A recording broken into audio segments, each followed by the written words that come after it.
Welcome back to the Archives, traveler. They call the years following the Armistice the era of preparation. The Meridian took a breath. For the first time in centuries, children were born under a clear sun. We counted the years, year 1, year 50, year 100 AA, after Armistice. The mortal races did not sit idle. They built monuments to their survival. In the west, Sol Vara rose, anchored by a celestial beacon. In the south, the fortress city of Iron Cove, shielded by repurposed void steel. In the east, Aethelgard, where the wizards wove barriers of such complexity, it was said even a sovereign could not breach them without invitation. And in the north, the Sun Vault, the seat of the silent, aberrant company, the lock that kept the nightmare at bay. But peace is often just a silent siege. In the year 247, it began not with an invasion, but with a feeling, a sudden heaviness in the air, a cold sweat on the neck of the world.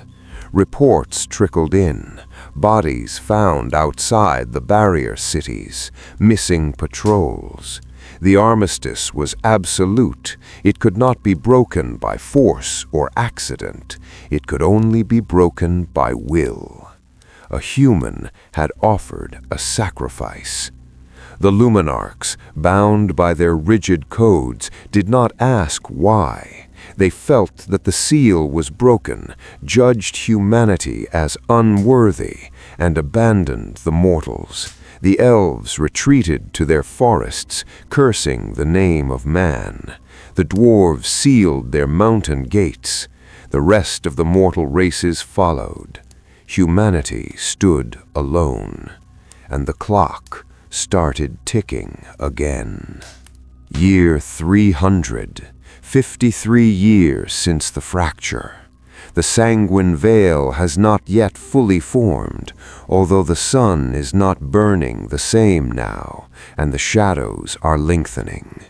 The void sovereigns have returned to their lairs, and they have used curses that blot out the sun in their domains. Near the territory of Malzareth, the Cinder Sovereign, 3 villages once stood. 2 are now graveyards, but 1 remains, protected by a single guardian, a father who held the line against the encroaching dark. Until today. Callister and Lyra awoke to silence. Their father was gone. His armor, his blade, vanished. Callister found no note, only the cold steel of legacy left on the table. He turned to Lyra, the silence between them confirming what they both knew. Their father had gone to the Spire. He had gone to end this himself.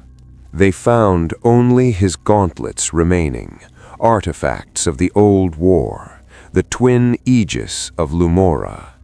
Callister adorned the Aegis of Lumora's wrath, a weapon of reach and judgment for the swordsman. Lyra equipped the Aegis of Lumora's grace, a shield of purity and protection for the warlock. They were not their father.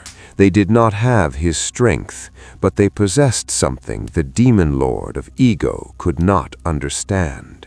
They had no pride to wound. They had only each other. The road to the Spire was paved with the failures of the past. They walked through the ruins of their neighbors, a grim reminder of what happens when protection fails.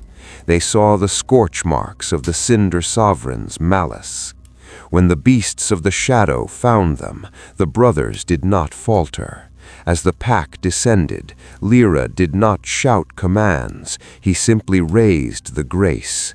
The barrier flared, catching the claws that sought his brother's back.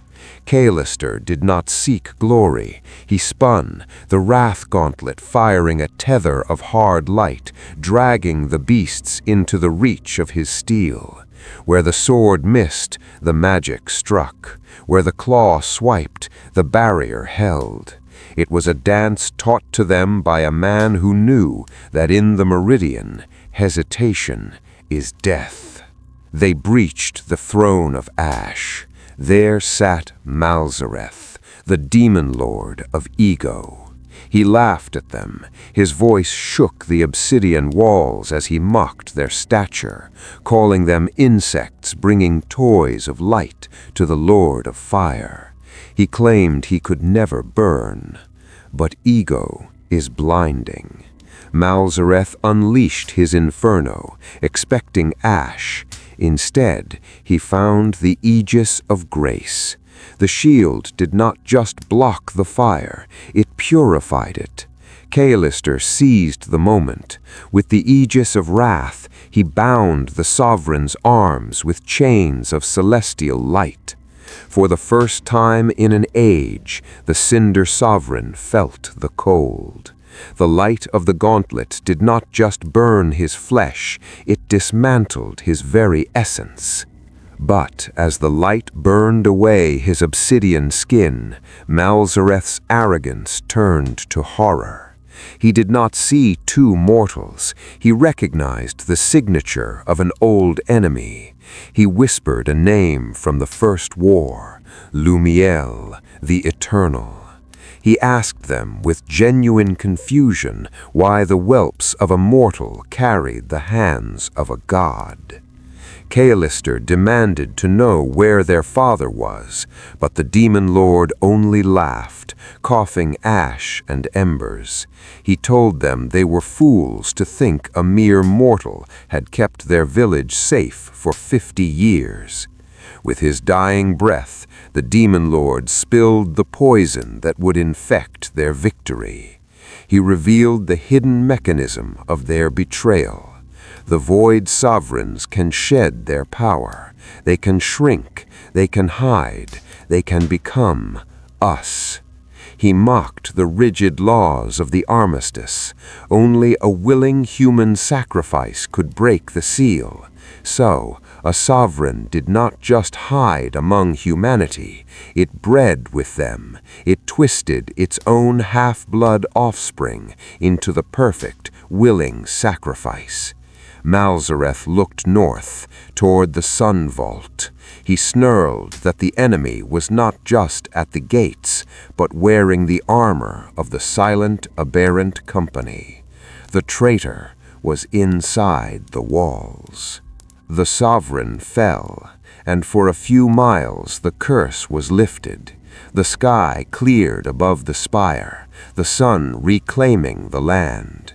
But there was no victory in Callister's heart, no joy in Lyra's soul, only the weight of a terrible secret. The Celestials were deceived by a technicality. The mortals were betrayed by their own kind. The brothers realized their war had only begun. They needed to find proof. They needed to convince the heavens that humanity was not unworthy, merely outplayed. They returned to their village, not to rest, but to plan. They had to hunt the remaining 6 lords and find the monster hiding in human skin. The archives are now closed.